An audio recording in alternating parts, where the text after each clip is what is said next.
Mr. Speaker, this morning on the BBC, the Health Secretary said there is a toxic culture in Downing Street that needs to change. He's right, isn't he?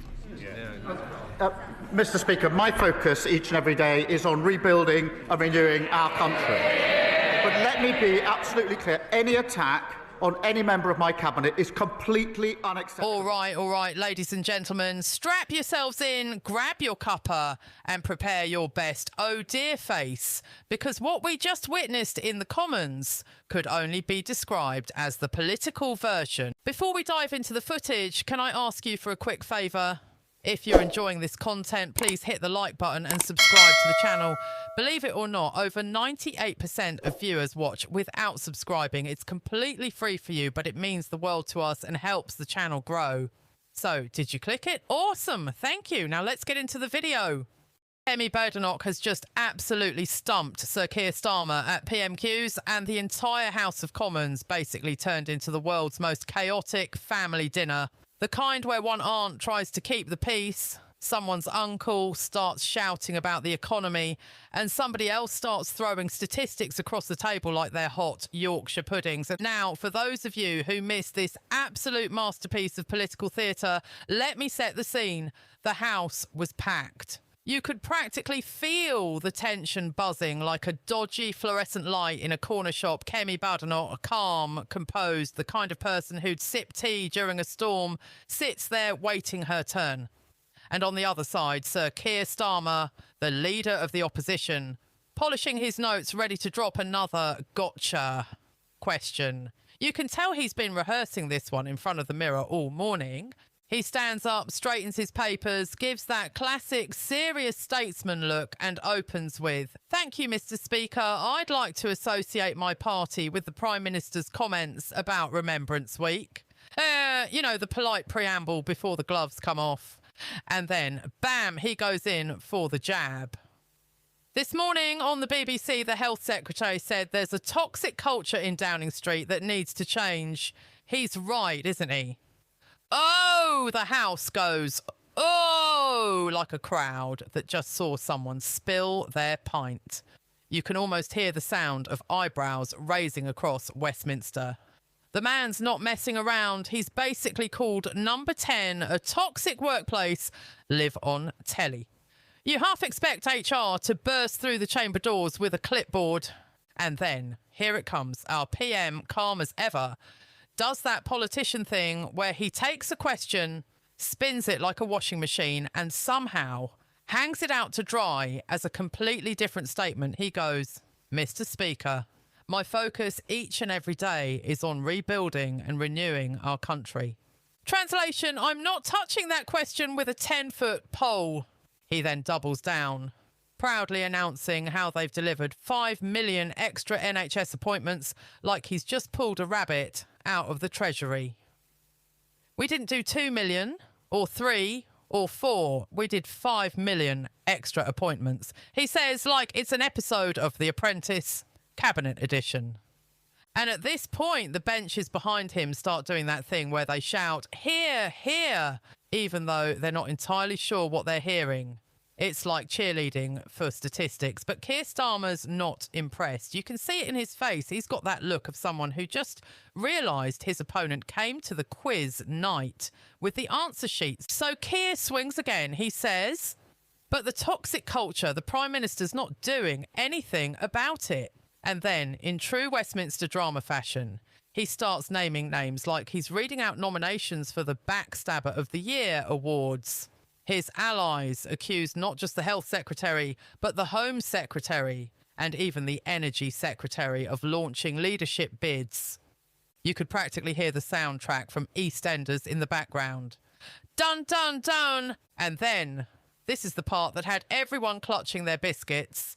He drops the name Morgan McSweeney, the PM's Chief of Staff. Does the Prime Minister have full confidence in him? Starmer asks like a detective, finally cornering the suspect. Now, the PM gives that trademark smirk politicians use when they're trying to look calm, but internally thinking, I can't believe this is my life. He says, "Mr. Speaker, my team and I are absolutely focused on delivering for the country." You know it's getting serious when a politician starts talking about the team. It's never I. It's always the team. Like it's a football squad and not a room full of civil servants armed with spreadsheets. He assures everyone he's never authorised attacks on cabinet members, which, let's be real, sounds like the sort of thing you'd only say if someone definitely had. But he does it with such confidence. It's almost impressive. You half expect him to wink at the camera like, did I convince you? No, worth a shot. Starmer's not having it, though. Oh, no. He doubles down again, saying, well, if these attacks aren't authorised, that means you've lost control. It's like watching a courtroom drama where both sides are shouting, gotcha! But nobody's actually sure who's winning. The MPs start heckling, shouting across the chamber like they're bidding at an auction. Feral MPs, Starmer shouts, quoting Number 10's own words. These are your feral MPs. And the House just erupts. Somewhere in the distance, a backbencher probably spilled his tea. But then, oh, this is gold. The PM fires back with the most British insult imaginable. He says, if people want to audition for a pantomime, I suggest you go to the Old Vic. I nearly spat out my tea. You could hear half the chamber trying not to laugh. Forget policy, forget the economy. This was pure panto politics. And right there, folks, is when Kemi Badenoch, watching it all unfold, leans back with that knowing smirk. The look of someone who knows her side's winning the entertainment value game, if nothing else. You can imagine her thinking, we don't even need Netflix when we've got PMQs. The PM keeps going, rattling off stats like a man possessed. Fastest growth in the G7, trade deals with the EU, the US and India, he declares proudly, as if he's just single-handedly negotiated the return of the Spice Girls, and we delivered £230 billion of private investment. Meanwhile, Starmer's standing there like, yes, but what about unemployment? Oh, and the Prime Minister responds with that classic move of bringing up the previous government's record. Every politician's favourite get-out-of-jail card. Well, under your government, unemployment was higher, he says with that grin that says, I win this round by default. It's like a ping-pong match between two very well-dressed, very tired parents arguing over who forgot to pick up the kids from school. One side says, you crashed the economy. The other says, well, you left the NHS in ruins. And the rest of us are sitting here, popcorn in hand, thinking, who's running the country while you two are playing debate club? Now, the cherry on top of this Westminster Sunday is when Starmer accuses the PM of offering welfare giveaways to save his own skin. I mean, you can't make this stuff up. You'd think the man was auditioning for the thick of it. The PM, of course, snaps right back with, we raised national insurance because of the mess you left the country in. Cue the cheering, cue the paper shuffling, cue the MPs looking smugly at each other like they just scored points in a game nobody understands the rules of. But Starmer isn't done yet. He hits back with a line that deserves a slow clap. Oh no, I wouldn't have made the stupid mistake in the first place of putting up the jobs tax and killing jobs.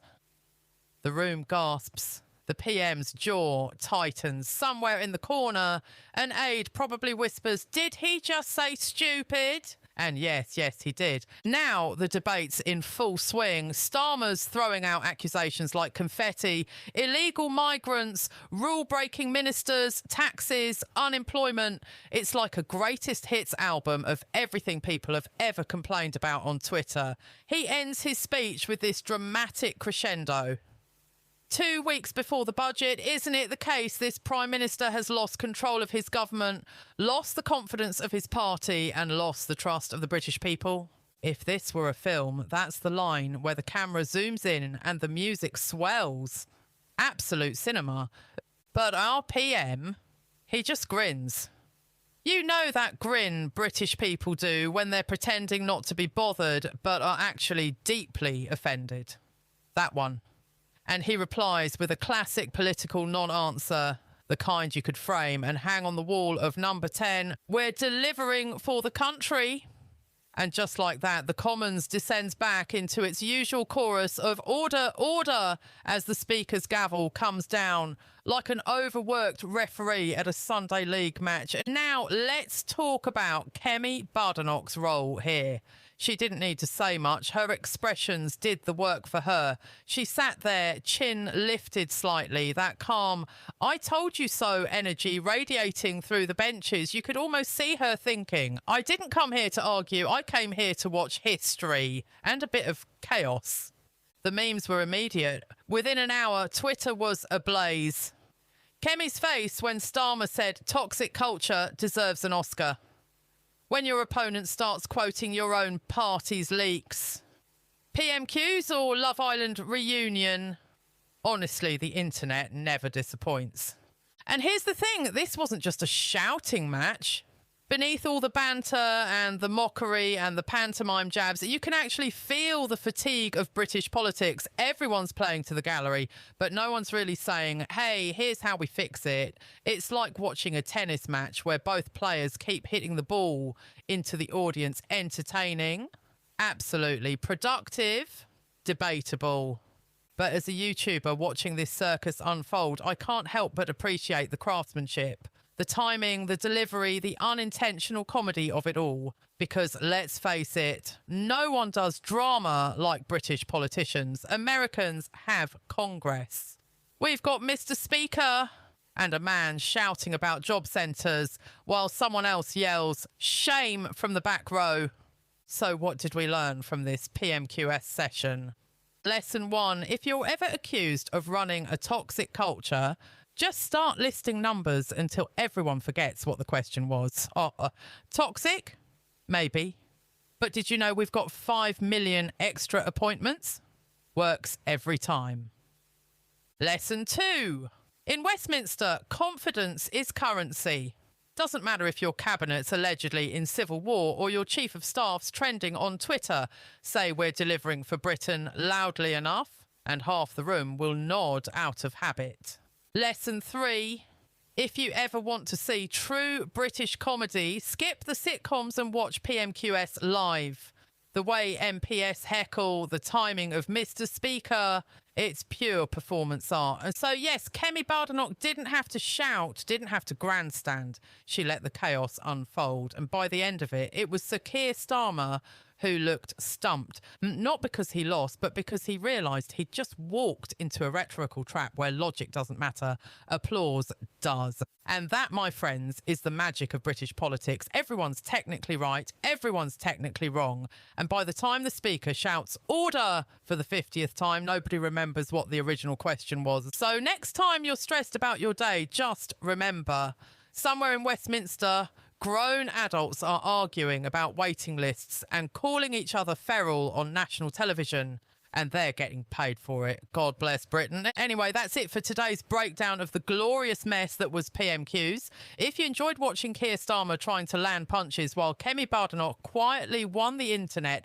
just by existing, don't forget to like the video, subscribe for more political parody madness, and tell me in the comments. Who do you think had the best line of the day? I'll see you in the next one. And remember, politics may be serious business, but that doesn't mean we can't have a good laugh while we watch the circus roll on Cheers.